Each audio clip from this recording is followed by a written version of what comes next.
আসসালামু আলাইকুম আমার প্রিয় কলিজার ভাইয়া ও আপুরা, তোমরা সবাই কেমন আছো? আশা করি সবাই অনেক ভালো আছো। আলহামদুলিল্লাহ আমিও ভালো আছি। তো এই হচ্ছে আমি ব্রয়লার মুরগি আজকে ভুনা করব। তো মুরগি কেটে ভালো করে পরিষ্কার করে নিচ্ছি। তো এখন আমার মুরগি পরিষ্কার করে নেওয়া হয়ে গেল। এই হচ্ছে এখন আমি চুলায় হাঁড়ি বসিয়ে দিলাম, দিয়ে তেল দিয়ে দিয়েছি। এখন এক পিস তেজপাতা দিয়ে দেবো।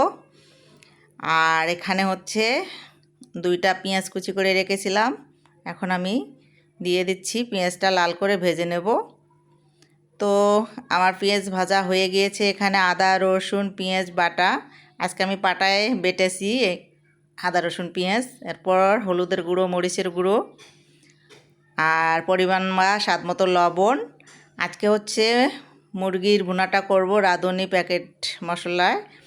তো অল্প কিছু মশলা দিয়ে দিয়ে মশলা কষিয়ে নিয়ে এই হচ্ছে মাংসগুলো একে একে আমি দিয়ে দিচ্ছি।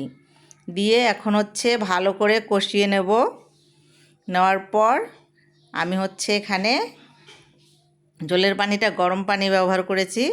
তো এখন পরিমাণ মতো ঝোলের পানিটা দিয়ে দিলাম। তো আমার এইভাবে ঝটপট ব্রয়লার মুরগি ভুনাটা যদি তোমাদের ভালো লেগে থাকে অবশ্যই কমেন্টে জানাবা।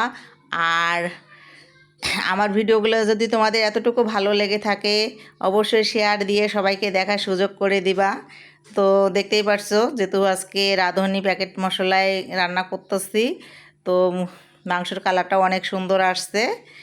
আর এখন আমার মাংসটা হয়ে এসেছে, পাশের চুলায় ভাত বসিয়ে দিয়েছি। আমি হচ্ছে বসা ভাত রান্না করি সব সময়, মারগলা ভাত রান্না করি না। তো আমার ভাত আর মুরগির মাংসটা হয়ে গিয়েছে। আল্লাহ হাফেজ।